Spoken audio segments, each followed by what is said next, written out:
अस्सलामुअलैकुम। बोल न्यूज़ में मैं हूँ जवाद कमाल। हेडलाइंस आप जान चुके हैं। आपको खबर दें, पीटीआई रहनुमा नईम हैदर पंजोता के मरियम नवाज से मुतालिक नाज़ेब अल्फाज। लीगी रहनुमा इख्तियार वली गुस्से में आ गए। बोल के प्रोग्राम ऐसे नहीं चलेगा में शदीद तल्ख गर्मी और तल्ख कलामी पर हाथापाई तक पहुँच गई। दोनों रहनुमा आपस में गुत्थम गुत्था हो गए। स्टूडियो में मौजूद लोग दोनों को छुड़वाते रहे। पीटीआई रहनुमा नईम हैदर पंजोता के मरियम नवाज से मुतालिक नाज़ेबा अल्फाज। बोल के प्रोग्राम ऐसे नहीं चलेगा में शदीद गर्मा गर्मी हुई। तल्ख कलामी हाथापाई तक पहुँच गई। दोनों रहनुमा आपस में गुत्थम गुत्था भी हो गए। स्टूडियो में मौजूद लोग दोनों को छुड़वाते रहे।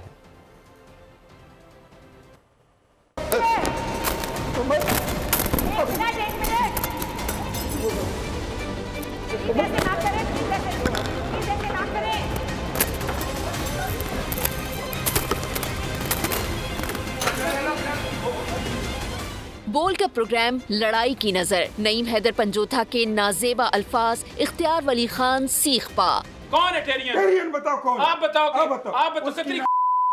नाजायज है। कैसे नाजायज? जैसे तुम बकवास कर रहे हो। बताओ कैसे नाजायज है? ठीक है, कैसे नाजायज? बोल न्यूज पर नशर होने वाले डॉक्टर फिजा के प्रोग्राम ऐसे नहीं चलेगा की रिकॉर्डिंग जारी थी। मेहमान थे तर्जुमान नून लीग इख्तियार वली और पीटीआई रहनुमा नईम हैदर पंजोता। बात हुकूमती कारकर्दगी पर चल रही थी, लेकिन नईम हैदर पंजोता अलग डगर पर निकल गए। वजीर आला मरियम नवाज के खिलाफ नाजेबा अल्फाज इस्तेमाल किए तो लीगी तर्जुमान इख्तियार वली तैश में आ गए। बताओ एक मिनट प्लीज ऐसे ना करें, प्लीज ऐसे ना करें।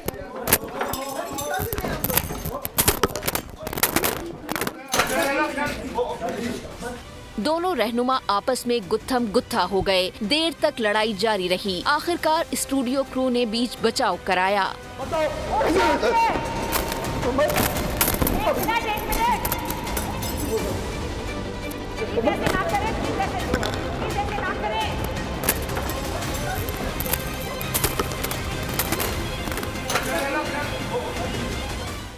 बिगड़ों का इलाज ऐसे ही होना चाहिए, इसके अलावा कोई हल नहीं है। इख्तियार वली ने ठीक किया। पीटीआई हद से सोकड़ चुकी है। इनको किसी चीज़ की तमीज़ नहीं है। लीगी रहनुमा तलाल चौधरी नईम हैदर पंजोता के नाज़ेबा अल्फाज और प्रोग्राम ऐसे नहीं चलेगा में लड़ाई पर बरस पड़े। शैला रजा ने कहा, बहैसियत मुसलमान हमें किसी की किरदार कशी से गुरेज करना चाहिए।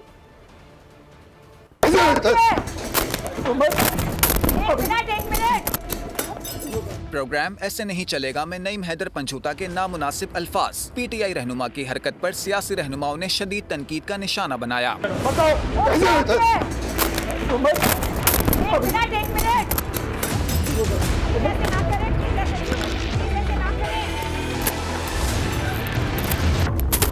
लीगी सेनेटर तलाल चौधरी ने इख्तियार वली के फेल को दुरुस्त करार दिया। कहा कि नईम हैदर पंजोता को बात करने की तमीज नहीं, बिगड़ों का इलाज ऐसे ही होना चाहिए। ये इनकी तरबियत में शामिल है। इनके कारकुनों के बदतमीज करें, ओए ओए करें, गाली दें अपने मुखालफीन को, क्योंकि आप कारकर्दगी से तो मुकाबला नहीं कर सकते, काम से मुकाबला नहीं कर सकते। इख्तियार वली ने जिस तरह उसे टैकल किया है वो बेहतरीन तरीके से किया और इसके अलावा कोई हल नहीं कि इन बिगड़े तिगड़ों का इलाज जो है। शहला रजा ने भी वाक़ये को अफसोसनाक करार दिया। बोली, प्रोग्राम में जो हुआ ऐसा नहीं होना चाहिए था। नईम हैदर के अल्फाज नामुनासिब थे, उनको ऐसा नहीं करना चाहिए था। इख्तियार वली भी सब्र रखते। पीटीआई ने ये वतीरा बना लिया है मरियम साहिबा को जैसे टारगेट करना या चेयरमैन बिलावल को टारगेट करना। मैं यहाँ समझती हूँ कि दोनों को इस तरह नहीं करना चाहिए था। इख्तियार वली साहब को भी ख्याल करना चाहिए था कि क्या कह रहे हैं। मैं समझती हूँ कि दोनों की बराबर की गलती है। प्रोग्राम की होस्ट डॉक्टर फिजा ने खवातीन से मुताल्लिक नाज़ेबा अल्फाज की शदीद मजम्मत की। प्रोग्राम में जो हुआ वो नहीं होना चाहिए था। स्टूडियो की स्क्रीन टूटी, टेबल और कुर्सी भी टूट गई। बहुत ही एक नाजेबा बात है जो उन्होंने की है। अब तो खवातीन जब स्टूडियो में मौजूद है, हाथापाई हो रही है, तमाम मर्द हजरात टेबल को हिला रहे हैं, कोई ग्लास टूट रहा है, स्क्रीन टूट रही है और अगर गालम ग्लोस भी अक्सर शुरू हो जाता है, खवातीन को बड़ा डिसरिस्पेक्टफुल फील होता है, बड़ा ये महसूस होता है कि ये बड़ा नाजेबा किस्म की हरकत है हमारी मौजूदगी में, क्योंकि खवातीन रिस्पेक्ट डिजर्व करती हैं। डॉक्टर फिजा ने कहा कि अगर किसी से गलती हुई तो उससे माफी मांगनी चाहिए। हम बतौर सहाफी सबका मौकफ सामने रखते हैं। झूठी खबर फैलाने पर 3 साल कैद, 20 लाख रुपए जुर्माना होगा। Social media protection and regulatory authority कायम होगी। सोशल मीडिया प्लेटफॉर्म्स की रजिस्ट्रेशन और मनसूखी और मायारात के तयन की मजाज होगी। पीका एक्ट में मजीद तरमीम का बिल कौमी असम्बली में पेश कर दिया गया। झूठी खबर फैलाने वालों की शामत, अब होगा बड़ा जुर्माना और कैद भी। पीका एक्ट में मजीद तरमीम का बिल कौमी असम्बली में पेश कर दिया गया। झूठी खबर फैलाने पर 3 साल कैद, 20 लाख रुपए जुर्माना होगा। Social media protection and regulatory authority कायम होगी। सोशल मीडिया प्लेटफॉर्म्स की रजिस्ट्रेशन और मनसूखी और मयारात के तयन की मिजाज होगी। सोशल मीडिया समेत फेक न्यूज से मुतालिक अहम कानून साजी की जाएगी। वजीर कानून आजम नजीर तारड़ बोले, मुकर्ररा मुद्दत में ट्रायल मुकम्मल न होने पर नताइज होंगे। ट्रायल कोर्ट को मुकदमात का फैसला 6 माह से 1 साल में करना होगा। मॉडर्न डिवाइसेस को कानून शहादत में शामिल किया जाएगा। आजम नजीर तारड़ ने कहा कि निजाम में इतनी खराबियां हैं कि किसी पर कुछ साबित ही नहीं होता। मुजरिमों को सजा देने की शरह बहुत कम है। निजाम की बेहतरी के लिए तरामीम ला रहे हैं। कौमी असम्बली इजलास में वजीर आजम की दूसरे रोज भी शिरकत। PTI का शदीद एहतजाज, वॉकआउट। कौमी असम्बली ने कन्वेंशन बराए हयातियाती और जहरीले हथियार अमल दरामद बिल मंजूर कर लिया। क्या कि 4 सवालों के जवाब आपने नहीं दिए। ये सारे जो मेहनत करते हैं मेंबर्स, किस लिए मेहनत करते हैं? कौमी असम्बली इजलास में फिर ओपोजिशन की हंगामा आराई। स्पीकर की जानिब से वक्फा सवालात में पॉइंट ऑफ ऑर्डर की इजाजत देने से इनकार पर तहरीके इंसाफ ने ऐवान सर पर उठा लिया। PTI अरकान का एहतजाज, शोर शराबा, एजेंडे की कॉपियां फाड़ दी। 2 मरतबा कोरम की निशानदेही भी PTI के काम न आई। कोरम पूरा निकला। इजलास की कार्रवाई चलती रही। कौमी असम्बली ने बायोलॉजिकल और जहरीले हथियारों के खिलाफ बिल मंजूर कर लिया। ऐवान से मंजूर किए गए कानून के तहत पाकिस्तान में बायोलॉजिकल हथियारों पर मुकम्मल पाबंदी होगी। बायो वेपन इस्तेमाल करने पर सजाए मौत, उम्र कैद और 1 करोड़ रुपए जुर्माना होगा। ये कोई तरीका है कि 4 सवालों के जवाब आपने नहीं दिए। ये सारे जो मेहनत करते हैं मेंबर्स, किस लिए मेहनत करते हैं? 9 मई और 26 नवंबर के वाक़यात के हवाले से जुडिशल कमीशन बनने या ना बनने का अभी तक फैसला नहीं हुआ। मुज़ाकिराती कमेटी के रुकन इरफान सिद्दीकी की मीडिया से गुफ्तगू। कहा, PTI के मुतालबात पर तफसीली कानूनी मुशावरत की है। मजीद मुशावरत का अमल भी जारी रहेगा। 28 जनवरी को तहरीक इंसाफ को तहरीरी जवाब जमा कराएंगे। तफसील के साथ हमने उन सारी अपना तहरीरी जवाब जो है वो जिस तरह उन्होंने एक बाज़ाब्ता मीटिंग के अंदर हमारे हवाले किया था 16 तारीख को, इसी तरह हम 28 को उनके हवाले करेंगे। सर, जुडिशल कमीशन नहीं बन रहा है? नहीं बनने और बनने का सवाल अभी हमने तय नहीं किया, इसीलिए डेलिब्रेशंस हो रही हैं। अगर ये डिसीजन हो जाता आज तो फिर कल और परसों की मीटिंग की जरूरत नहीं थी। अभी हम डिस्कस कर रहे हैं इसको। ये बताएं कि जुडिशल कमीशन ने अब क्या फैसला करना है। अगर अपोजिशन कोई सिविल नाफरमानी की तारीख लाई तो हमारी हिकमत अमली पहले से है। वज़ीर दिफा ख्वाजा आसिफ की पार्लियामेंट के बाहर मीडिया से गुफ्तगू। कहा, पहले भी सिविल नाफरमानी पर किसी ने रकम नहीं रोकी।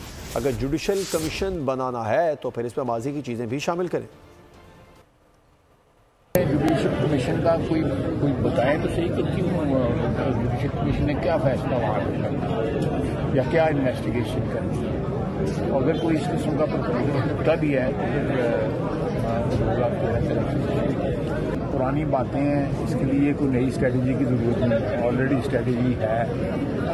पहले भी उन्होंने सिविल नाफरमानी जो है किसी ने एक दमड़ी नहीं रोकी, बात सारे पैसे वो आए ना, बल्कि बहुत आए ना पैसे। जुडिशल कमीशन जो है ना, कोई एक ट्रांजैक्शन तो नहीं हुई जिसके ऊपर कुछ इतराज़ है, कुछ को नहीं इतराज़ जो है। यहाँ पे आप 2013 का इलेक्शन 35 से शुरू हो जाए ना, तो इस फॉर्म 47 तक सबकी फिर कर रहे हैं जुडिशल कमीशन।